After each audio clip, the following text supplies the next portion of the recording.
Welcome to பிராலா cars. இப்போ நீங்கள் பார்க்குற கார் பார்த்தீங்கன்னா மாருதிக்குள்ள ஸ்விஃப்ட்டை பற்றி தான் பார்க்க போகிறோம். வாங்க வீடியோக்குள்ளே போகலாம். அந்த கார் பார்த்தீங்கன்னா மாருதிக்குள்ள ஸ்விஃப்ட் மாடல் பார்த்தீங்கன்னா 2005க்கு 12 வேரியண்ட் பார்த்தீங்கன்னா VXI வேரியண்ட் தான். ஓனர் பார்த்தீங்கன்னா 2 ஓனர் வரும் இருக்காங்க. இது ஒரு பெட்ரோல் வண்டி தான். அண்ட் LPG கேஸும் இருக்குது.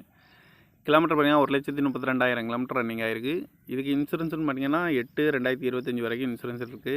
FC பார்த்தீங்கன்னா 29/6/2025 வரைக்கும் FC இருக்குன்னு இருக்காங்க. காரோட ப்ரைஸ் என்ன சொல்கிறாங்கன்னா 2,50,000 சொல்கிறாங்க. ரேட்டு குறைக்கணும்னு சொல்லியிருக்காங்க. குறைச்சி பேசி இந்த காரை பைப்புங்கன்னு சொல்லியிருக்காங்க. ஏசி வந்துடும், power sharing, power window, remote lock வந்துடும், சீட் கவர்லாம் பார்த்தீங்கன்னா நிற்கிறது தான் மட்டும் இருக்குது. டயர் பாயிண்ட் பார்த்தீங்கன்னா 4 டயருமே ஒரு 70% நல்லாயிருக்கும் அப்படின்னு இருக்காங்க. இந்த கார் பார்க்கணும் இடங்கள்னு பார்த்தீங்கன்னா தர்சன் கார்ஸ் ஈரோடு அப்படிங்கிற இடத்துல தான் இந்த கார் பார்க்க முடியும். TN 37 AM 9858 அப்படிங்கிற நம்பரில் தான் இந்த கார் இருக்குது அப்படின்னு இருக்காங்க. 2005க்கு 12 ஓனர் 2 ஓனர் வரும்னு இருக்காங்க. இது ஒரு பெட்ரோல் வண்டி தான். LPG கேஸும் இருக்குது. காரோட ப்ரைஸ் என்ன சொல்கிறாங்கன்னா 2,50,000 சொல்கிறாங்க. ரேட்டு குறைக்க முடியும்னு சொல்லியிருக்காங்க. குறைச்சி பேசி இந்த காரை பைப்புங்க தான் சொல்லியிருக்காங்க.